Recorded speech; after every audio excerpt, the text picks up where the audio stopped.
President Yoon Suk Yeol will be heading to Japan again in May for the widely expected attendance at the G7 summit.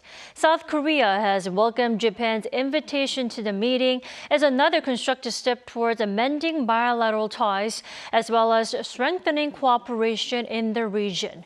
Our Soo-young starts us off this morning. President Yoon Suk Yeol's office has welcomed Japan's invitation for South Korea to join the G7 meeting in May, amid anticipation that the two neighbours will discuss strategic cooperation in the Indo-Pacific region. A few hours after Japanese Prime Minister Fumio Kishida announced on Monday he'd asked 8 countries to join the summit in Hiroshima.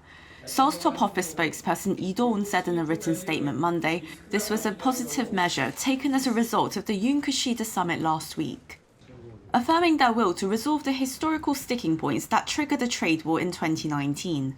The two leaders at their summit last week agreed to take steps to resume and bolster trade and active diplomacy.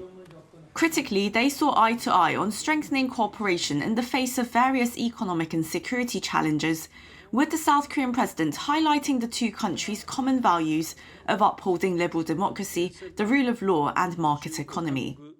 Yoon told Japanese media before his meeting with Kishida that attending the G7 meeting would provide a chance to establish strong solidarity and cooperation with countries that share universal values, mainly in security, economy, and trade.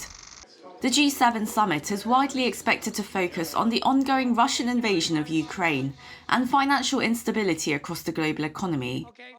On the sidelines, the leaders of South Korea, Japan, and the United States are likely to meet to discuss North Korea's growing nuclear and missile threat, as well as ways to bolster economic security and technological cooperation in the Indo-Pacific region.